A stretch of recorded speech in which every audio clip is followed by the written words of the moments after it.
नौजवान था और यतीम भी था। शौक बन गया दीन पढ़ने का। मोहल्लेदार इलाके वाले कहने लगे कहाँ से कमाएगा, ना बाप है, ना माँ है, ना घर है, कहाँ से।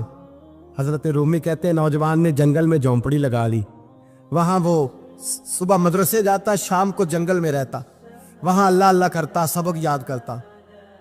एक दिन बादशाह की बेटी रास्ता भूल गई, जंगल में आई सहेलियों के साथ, बॉडीगार्ड भी साथ थे पर रास्ता भूल गई। खोती खोती शाम हो गई, ऐसी खोई कि जब रात गहरी हो गई तो आके उस नौजवान के पास रुकी और चिल्लाने लगी। शेर के दहाड़ने की आवाज आती है, भेड़िए के बोलने की आवाज आती है। नौजवान अकेला, सहेलियां बिछड़ गई, गार्ड बिछड़ गए। कहने लगी मैं परेशान हूँ, मुझे जगह मिल जाएगी। नौजवान कहता मैंने शहजादी देखी और मुझे भी पता था कि घर एक ही है और आग को अंदर से दरवाजा भी बंद करना पड़ता है, जंगल जानवर भी आ जाते। कहते मेरी छोटी सी कुटिया में, झोंपड़ी में वो आई, रो के कहने लगी सहारा कोई नहीं, अगर मैं पीछे निकलूंगी तो भेड़िए खा जाएगा। कहते मैंने उसे जगह दे दी। अकेली औरत, चिराग जल रहा है, सबक याद कर रहा हूँ।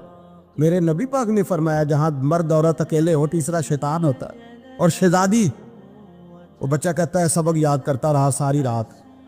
वो बच्ची को कहा सो जा, पर वो कहती है नींद मुझे भी कहाँ आई। ऐसे मौक़ों पर नींद, सारी रात सबक याद करता। थोड़ी थोड़ी देर के बाद चिराग जलता तो उस पर उंगली रखता, हाथ जलता तो पीछे खींचने, फिर दूसरी उंगली रखता, थोड़ी देर के बाद जलता तो खींचने, हाथ सारा जल गया। सुबह किरणें चमकी तो कहने लगा चल निकल जा, दौड़ जा, बस बड़ा सब्र का इम्तिहान हो गया, चली जा। शहजादी बाहर निकली, सिपाही ढूंढ रहे थे। बादशाह खुद जंगल में निकला हुआ था, मेरी बेटी मिल गई। बादशाह तन्हाई में जाके कहने लगा बेटा मैं दुनिया को बताऊंगा कि मेरी बेटी खोई नहीं थी, सिपाही साथ ही थे।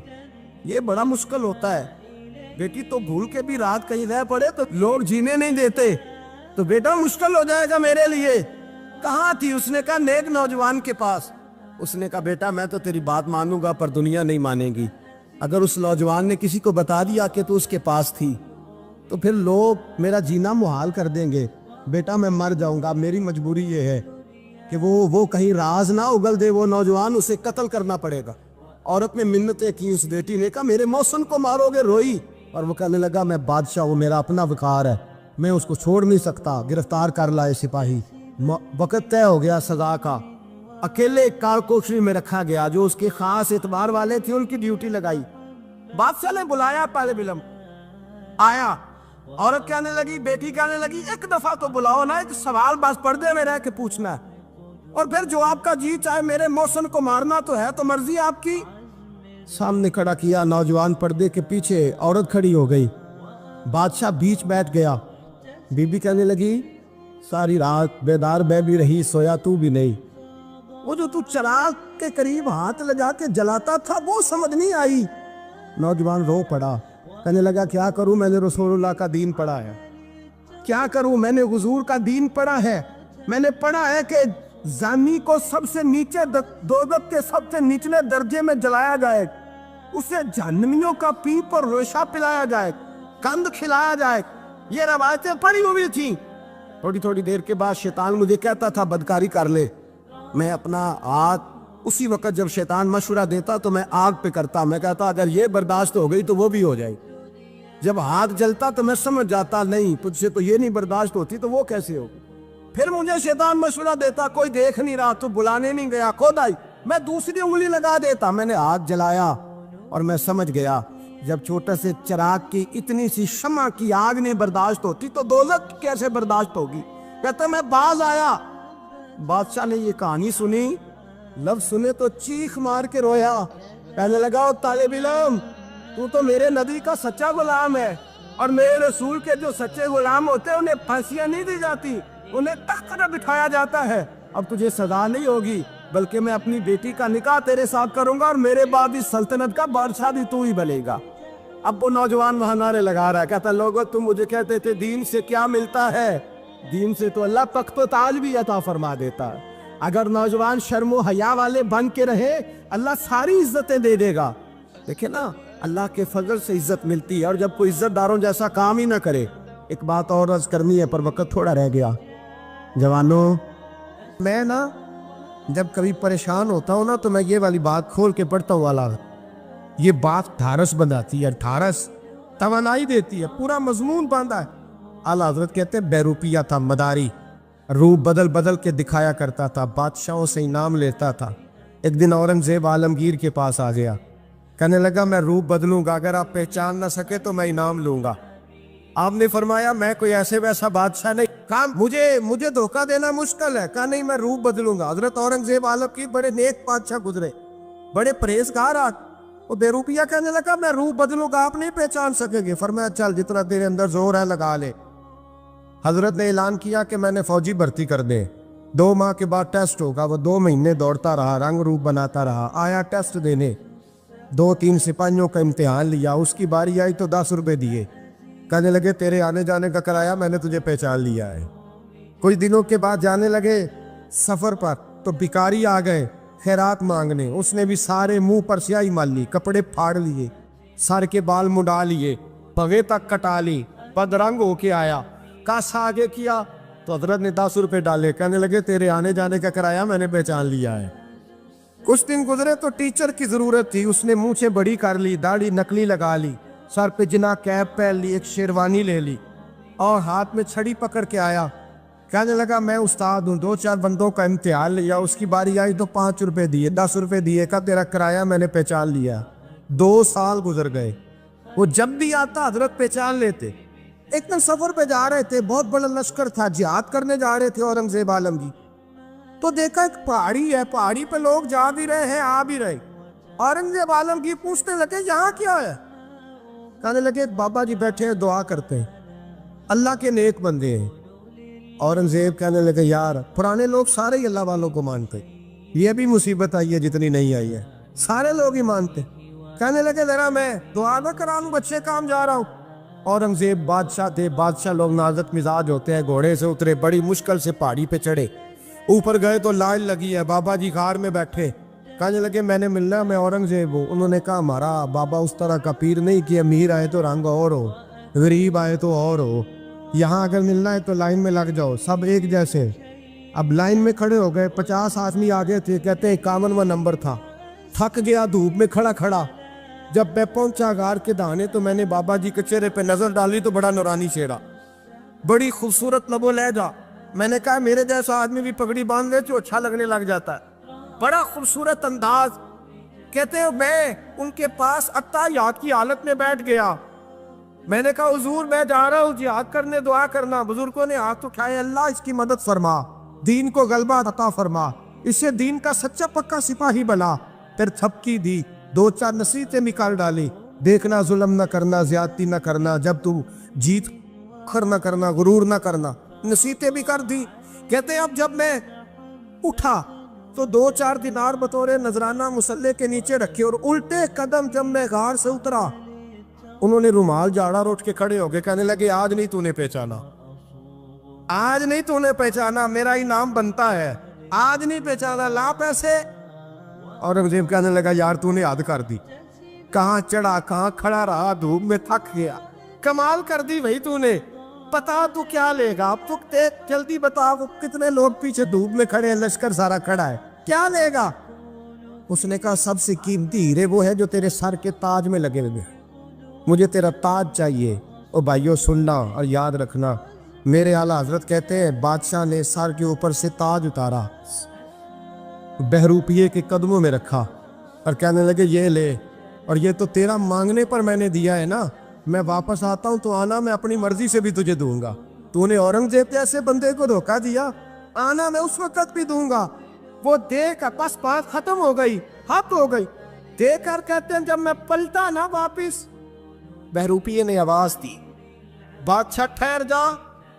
تو میں نے پلٹ کے دیکھا تو کہنے لگے یہ اپنا تاج لے جا, اٹھا اور لے جا. میں نے کہا 2 سال بیت گئے تجھے محنت کرتے, آج قابو آیا تو لے جاؤ. کہنے لگا لے جا, مسئلہ سمجھ میں آ گیا. میں نے کہا مجھے بھی تو سمجھانا. کہتے ہیں وہ پھوٹ پھوٹ کے رویا, اس کی آنکھیں برس پڑی, سیلاب کی طرح آنسو بہہ نکلے, تڑپا اور رو کے کہنے لگا بادشاہ میں نے جھوٹ موٹ رسول اللہ کی غلامی اختیار کی تھی, جھوٹ موٹ کی داڑھی, جھوٹ موٹ کی پگڑی, جھوٹ موٹ کا فقر, میں نے جھوٹ موٹ نبی پاک کا لباس پہنا ہے, تو تیرے جیسے بادشاہوں کے تاج میرے قدموں میں آ گئے ہیں. अगर मैं सचमुच रसूलुल्लाह का गुलाम बनूंगा तो अल्लाह क्या कुछ अता फरमाए, अल्लाह कितनी नेमतों से नवाजे। मेरे आला क्या फरमाते हैं, आला हज़रत फरमाते हैं फरिश्ते भी करते हैं ताज़ीम मेरी। कौन जी?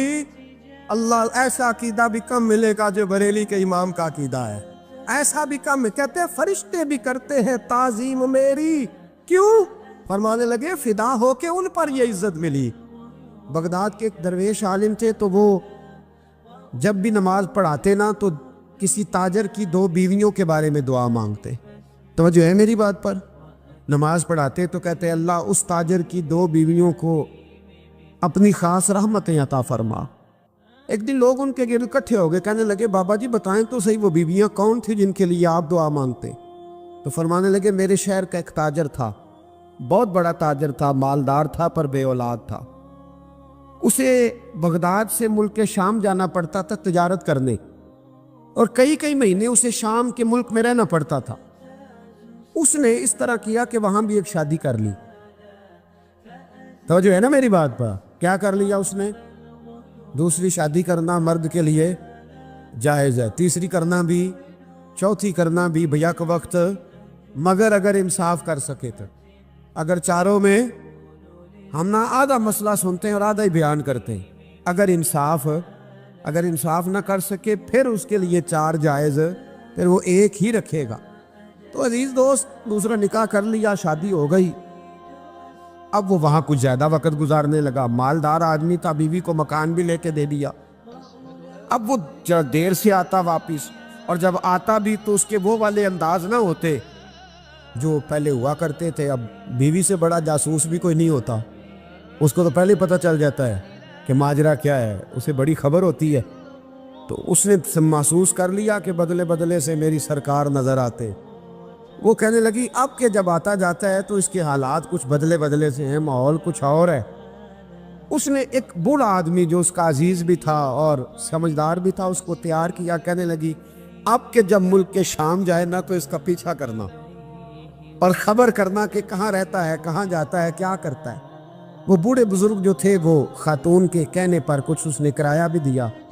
वो उस ताजर के पीछे गए और वापस आके खबर दी। कहने लगे कि ये तो 2-3 साल बीत गए, इसने वहाँ भी शादी की हुई है, तुझे बताया ही नहीं। बीवी बड़ी समझदार थी, हौसला मंद, ज़ीरत, उसने शोर नहीं मचाया। उसने कहा कि मैं ना अब जब आएगा ना तो तरीके से बात करूँगी और पूछूंगी कि ऐसा क्यों किया। और ये भी उसने आके बताया कि अगर तेरे साथ निकाह के बाद उसे औलाद नहीं मिली तो औलाद वहाँ भी कोई नहीं, कि मुकम्मल तफसीलात। अब जब इस दफ़ा खामद आया तो आते ही वो बीमार हो गया, कमज़ोर होने लगा।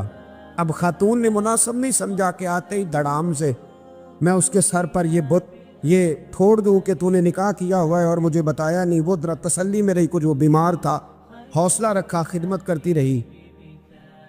कुछ दिन गुजरे तो वो ताजर इंतकाल कर गया, फौत हो गया।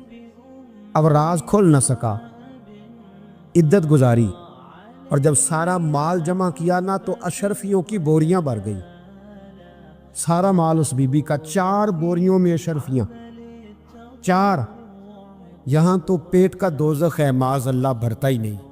हाल मिन मजीद, हाल मिन मजीद। वो जो कहते थे ना कि बस बाहर चला जाऊं और बाहर मैं कुछ थोड़े से पैसे कमा के 2-3 साल में लौट आऊँगा, फिर यहाँ आके कोई कारोबार करूँगा, वो गए हैं तो वापस नहीं आए। वो जो कहते थे ना बस मैंने इतना सा कारोबार करना है कि मकान बन जाए, उन्होंने 4 मकान भी बना लिए हैं, लेकिन ब्रेक हल में मजीद की दौड़ है।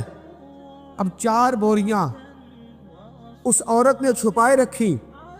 कोई बंदा नहीं जानता बगदाद में कि मुल्क के शाम में ताजर की दूसरी बीवी भी है। जब वो फारिग हुई तो उसने उस बूढ़े जासूस को फिर बुलाया और 2 बोरियां ऊंट पे रखी, खुद भी साथ बैठी और मुल्क के शाम गई। अल्लाह अकबर। वह बुजुर्ग कहते हैं मैं ऐसे नहीं दुआ करता। उसको जाके कहने लगी मैं अकेली वारिस नहीं हूँ, आधे की वारिस तू भी है। मैं अकेली वारिस नहीं, ये तक़सीम विरासत है, आधी की वारिस तू भी है। तो रख अपने पैसे, मुझे पता है उसने निकाह किया था पर मुझे बताया नहीं था, तो रख अपने पैसे, मैं तुझे दे रही हूँ, आधे तेरे हैं आधे मेरे हैं। उसने नजर उठाई तो रो पड़ी, कहने लगी नहीं अब ये सारे तेरे ही हैं, اگر تو اللہ سے ڈرتی ہے تو میں بھی رب سے ڈرتی ہوں، اگر تو مصطفیٰ کریم کا کلمہ پڑھتی ہے تو میں بھی اسی نبی کی ماننے والی ہوں۔ کہا بات کیا ہے، میرا کیوں ہے سارا؟ تو وہ خاتون کہنے لگی وہ 2 سال 3 سال سے میرے ساتھ نکاح تھا اور اس نے بتایا تھا مجھے کہ میری بیوی بھی ہے، اور میں غریب تھی تو میرے والدین کو بھی بتایا تھا کہ میری دوسری شادی ہے۔ یہ مکان اس نے مجھے لے کے دیا تھا، میرے تمام اخراجات وہ پورے کرتا تھا، نان و نفقہ کا خیال رکھتا تھا، لیکن اب کہ جب وہ آیا تو وہ بیمار تھا۔ اس نے مجھے بتایا کہ مجھے طبیب نے بتایا ہے کہ میں شدید بیمار ہوں، شاید بچ نہ سکوں۔ تو کہنے لگی وہ مجھے کئی لاکھ روپے بھی دے گیا اور جاتے دفعہ مجھے طلاق بھی دے گیا، فارغ کر گیا۔ کہنے لگا تو جہاں چاہے میرے بعد نکاح کر سکتی ہے، اور کہنے لگا میں چاہتا تھا پہلی بیوی کو بتا دوں، موقع نہیں بنا اور اس کا دل نہ ٹوٹے، بتا نہیں پایا، لہذا وہ مجھے ڈھیر سارے پیسے دے چکا ہے، سارا میرا حصہ مجھے پہلے سے دے چکا ہے۔ میری بہن اب یہ 4 بوریوں میں سے 2 میری نہیں بلکہ 4 کی 4 ہی تیری ہے، تو ہی اس کی حقدار ہے۔ تو بزرگ کہتے ہیں مجھے بتاؤ جن کے اندر اس قسم کے تقوی کی جھلک ہو ان کے لیے ہر نماز کے بعد دعا مانگنی چاہیے کہ نہیں مانگنی چاہیے؟ حضرت عمر کے زمانے میں ایک نوجوان تھا، نیک تھا، مسجد جایا کرتا تھا رات کو۔ تو مسجد جا رہا تھا تو رستے میں ایک عورت نے دعوت گناہ دی، ابن عساکر نے اس کو لکھا ہے۔ تو نوجوان تھا، خواہشات تھی، کچھ طبیعت مائل ہو گئی، ابھی ادھر جا ہی رہا تھا کہ کسی نے آیت پڑھ دی والی من خاف مقام ربی جنتان، جو رب کے سامنے کھڑے ہونے سے ڈرے گا اللہ 2 جنتیں دے گا۔ واقعی ڈر گیا، وہ واقعی ڈر گیا، اتنا ڈرا کہ بے ہوش ہو کے گر پڑا۔ بیماری سے لوگ بے ہوش ہوتے ہیں، پیسے ڈوب گئے بے ہوش ہوتے ہیں، بچے کے غم میں بے ہوش ہوتے ہیں۔ سچ بتاؤ کبھی خوف خدا سے بھی بے ہوش ہوتا کوئی دیکھا ہے؟ ہمارے ہاں تو روز مرہ ہی نہیں ہے بھائی، اور بڑی باتیں ہیں بے ہوش ہونے کی، ڈرنے کی، غش کھانے کی۔ بے ہوش ہو کے گر پڑا، بوڑھے باپ کو کسی نے بتایا بچہ بے ہوش پڑا ہے، اٹھا کے گھر لائے، گھر لا کے کہا بیٹا کیا ہوا؟ نوجوان ہے، چڑھتی جوانی ہے پر پاکیزہ بڑی ہے۔ کہنے لگا ابا جی گناہ کی طرف چلا گیا تھا پر میں نے آیت سن لی جو اللہ کے سامنے کھڑے